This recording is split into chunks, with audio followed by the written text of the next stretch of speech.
Welcome to Pastoring on Purpose, the official podcast of the Center for Ministerial Care, coming to you live from the floor of the 2026 Church of God International General Assembly in beautiful Orlando, Florida. Welcome to another episode of Pastoring on Purpose. Man, it is hot out there. I tried to walk to Denny's. I didn't make it. I wasn't making it on time, so I walked back. Jeff, how you doing, man? I'm doing well, but I didn't get outside here in Orlando, so I'm happy. I've been indoors and enjoyed some time with friends, right? And enjoying the festivities here. So it's good to be here. If you didn't make it to Orlando, our COG friends who listen on here, that's Church of God, for those of you who don't get that, it's been a wonderful time. It's been a good week. We're midway through this. So anyway, looking forward to today's episode. Absolutely. Well, today we have Dr. Justin Walker with us. And Dr. Walker, it's awesome to have you, man. Yeah, thank you for the invitation. Tell us a little bit about yourself. I know that you're a professor at Lee, also been promoted recently. That's right. Right, at Lee. So kind of tell us a little bit about that as well. Sure, yeah. So I'm a Lee graduate, attended Lee from 2005 to 2009. And I believe there's a shofar currently going off in the background. That's exactly what you're hearing right now. The surest sign you're at General Assembly. Yes. So I Just keep it going. I am a Lee graduate. And then I did graduate work at Emory, Master of Divinity and Master of Theology and a PhD there in Old Testament. I was also in ministry there at Mount Perrin North nearby in just outside of Atlanta, Marietta, Georgia. Various roles there, and then came to Lee in 2019 and been a professor since that time. And then starting this fall, I'll be serving as the Dean of the School of Theology and Ministry. Congratulations. And thank you so much. And so wife of 17 years, Amanda, 3 children. And so, we're all excited about this change that's coming for us. So this is a position that you are just now taking. That's right. It starts this fall, so you're just now walking into it.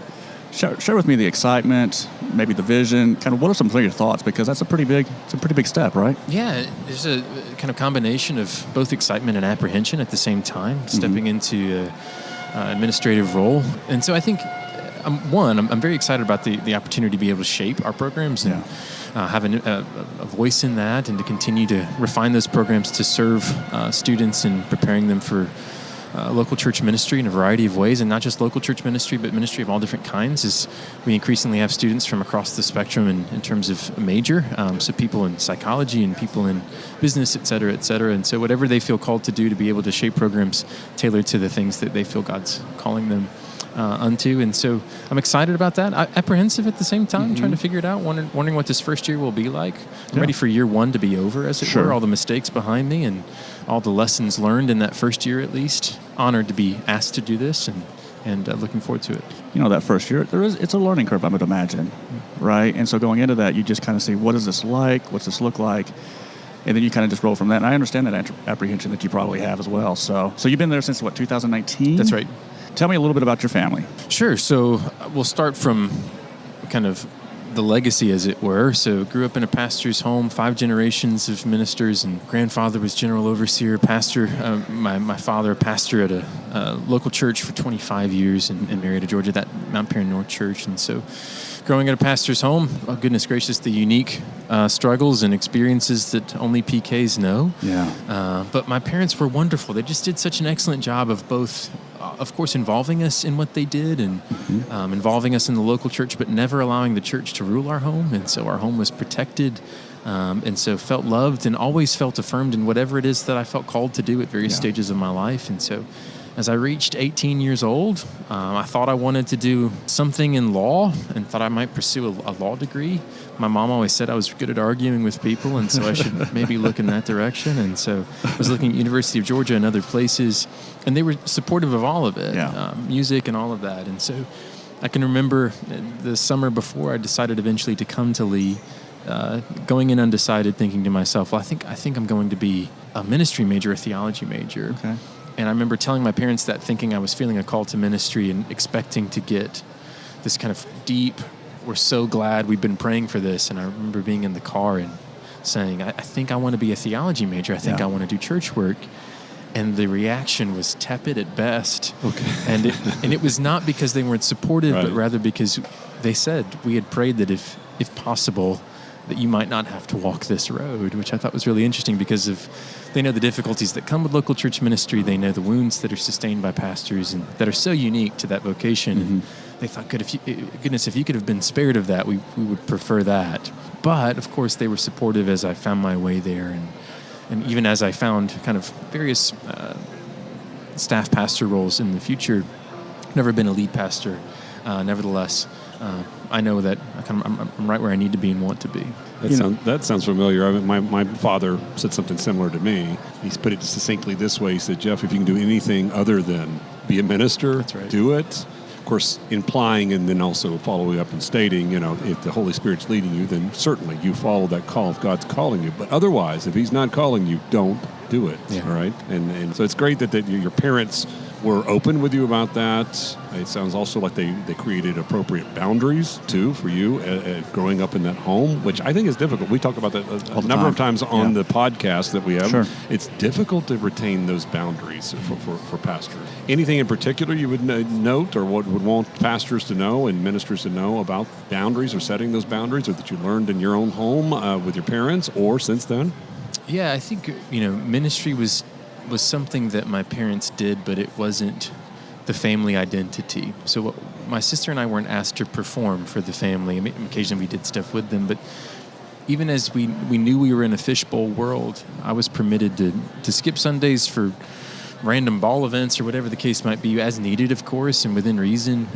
But just a full affirmation that ministry was what we did, but it wasn't everything that we were as a family. That was key for me growing up, and I tried to do the same with my kids and our family as best as I was able. But also, they empowered me to be the particular kind of minister that I was called to be and that God was leading me to be. They didn't try to fit me into a mold, and so I was free to come up with a persona. I was free to come up with a speaking voice. I was free to come up with unique inklings of eventually the academy, and it was never pre-programmed for me. Sure. And so we've tried to do the same again for our own children. And so some of those boundaries being what Bonhoeffer calls abiding one another's freedom. So it's not just bearing with one another's sins. That's a part of being in the body of Christ. But bearing with one another's freedom is allowing each of us to be the unique thing that we were called to be, not forming another into our own image, but rather allowing them to be the unique image of God that they bear. And so I think that for me was, if that's not a boundary, it's at least a recommendation to allow for uniquenesses and not being scared of those uniquenesses. I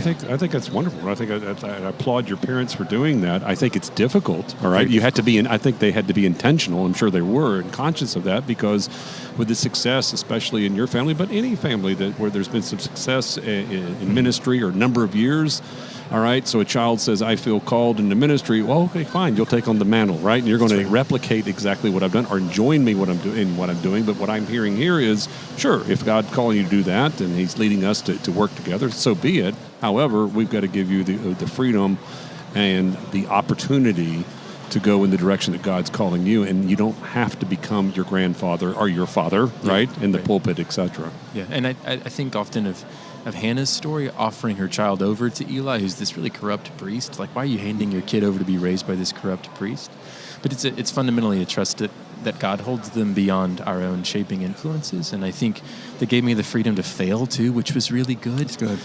And not to kind of step in and rescue me from failure, nor to give me the lessons that failure kind of automatically teaches. Mm-hmm. They didn't want me to fail. They just allowed me to kind of step out and let's see how he does. Let's let him swing the bat and see what happens. Yeah. And then we'll kind of be a voice of wisdom. And so, again, we tried to do the same thing with our kids in a variety of ways.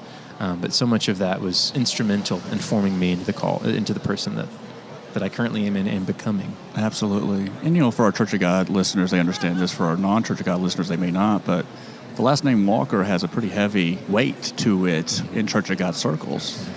The fact that they were able to kind of allow you to be your own person, to allow you to fail the way you have to. Have you ever felt the weight of that legacy on you yourself? Yes, I feel it. But not in a way that I have to do the same kinds of things or accomplish the same kinds of goals or milestones.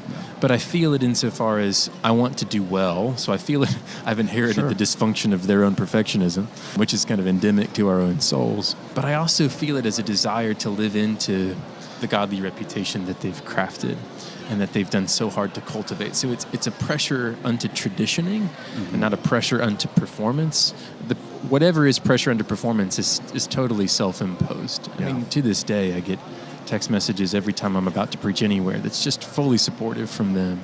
We love you. We're praying for you. You're going to do great. I mean, just silly, small things, not silly, small things. And so there's never been a pressure to become a certain position, but rather the pressure to ensure that whatever they've handed to me, I faithfully steward onward to my students and to my children. And so in that way, it's a positive pressure and not a negative one. Yeah. How do you view the importance of our Pentecostal distinctiveness, right theology? I mean, it's really important that we have a great understanding of that. Kind of give us an idea of your theology of that and your understanding of that. Yeah, so I think what makes the university so unique and so special is not just a Christ-centered education, because there's plenty of places that have a strong Christ-centered educational vision and implementation, but rather the uniqueness of a Pentecostal and Christ-centered education, which makes room for the Spirit in all of those various expressive ways, and yet at the same time is unwaveringly committed to studying of the Scriptures and the tradition and theology, etc. And so I think our students come in at 18 especially just absolutely on fire for Jesus. They're kind of fresh off of youth camp in the best of ways. Their piety is sincere. Their love for Jesus is unmatched. Sometimes I wonder if they love him more than I do. Same here. And in that way, they just keep me inspired genuinely. That's not some kind of humble whatever. So they don't lack in heart, but they come kind of unformed in so many aspects of the scriptural witness on the one hand and, of course, the theological tradition on the other. And so it's wonderful to have the opportunity to fan the flames of that passion by showing them the beauty of things that they have yet to discover in very deep ways. And so to see that kind of passionate worship get matched with what we hope to be a faithful articulation of Trinitarian dogma or an understanding of the way that a particular Bible works, a book of the Bible rather works, to see that they find a mind alongside of their heart that is mutually informing, that is the great gift of being an educator at the university. And many times they step forth. I mean, the difference between 18 and 22 is about a decade's worth of difference. It's huge. It is. Yes. It really is interesting to see the kinds of persons that they become. But so many of them, the vast majority of them, have not lost that kind of fire that they bring with them. It's just more concentrated, as it were, in the best of ways. And so they go forth and able to articulate sermons and teachings and Bible studies and all the other careers with a more sharpened mind and tongue that is wise and not foolish. And so those 4 years are just instrumental in showing them that the Spirit of God is even broader than they thought that the Spirit was. And that Spirit's work in the world has things for them that they did not imagine even at age 18. They find dreams at the university they didn't think they had. Sure. And I think that's one of the great gifts of being an educator at the How does your wife feel about it? And kind of give me a little bit more. How old are your kids? Yeah, so we have 3 children. Kennedy is 14. Judah is 11. Okay. You can tell I started studying the Old Testament between those 2 children. It's good. And then God surprised us with baby Micah. He's 2 years old. Wow. So there's a kind of big gap between those 2, and he's kind of turned our second and third. So it kind of turned our world upside down in many respects. So those are our 3 kids. And then my wife Amanda, and we're all on board. You know, it's interesting when people find out that I'm becoming dean, they say congratulations and condolences, which is fair because university administration is a lot of paper pushing, and it's a lot of meetings, and it's a lot of chasing of cats. Cats, Also known as faculty. Yeah, crossing T's and dotting I's, and if it were only shaping minds, goodness gracious. But they're on board, and they recognize the challenge that this poses for us, not merely in terms of the administrative work, but also as a forward-facing outward to the church and the Church of God specifically and especially. And so they're on board, and they know that they feel as though God's called us to this. My kids, they're indifferent. It's just Dad's job. Yeah. But they know that we're doing this. They're excited about that. And so we're ready to see what God has for us in the coming years.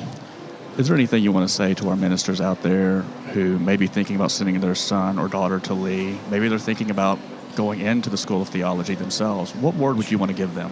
Sure. I would want to say to them that I wish they could walk the halls of the School of Theology and Ministry and see that they can trust us with the callings of their children, that we have faculty that care deeply about their students, that invest in their lives, that meet with them one-on-one consistently, that draw them into their own homes often, that draw them into their various particular ministries, that pray for them, that anoint their heads with oil, that baptize them in certain specific cases, that offer them communion, that go to church with them.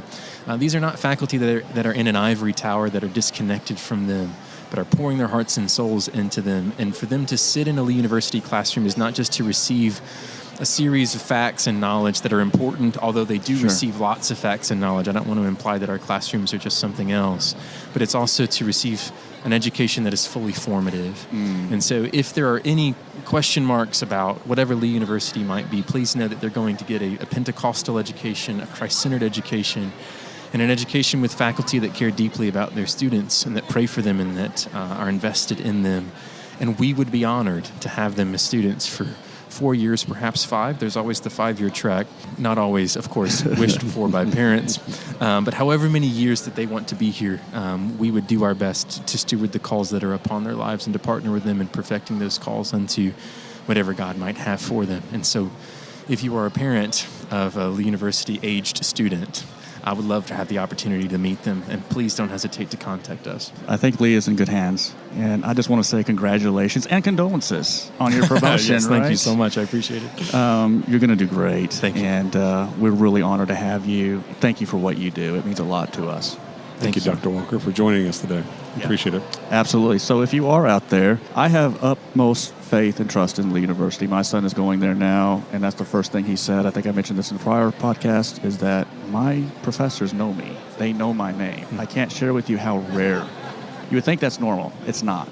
How rare that is in a university. So thank you for what you do. Really do appreciate it. For this episode of Pastoring on Purpose, for myself, for the wonderful Dr. Bishop Sargent, our producer Ryan, and for Dr. Walker, this has been Pastoring on Purpose. And until then, God bless.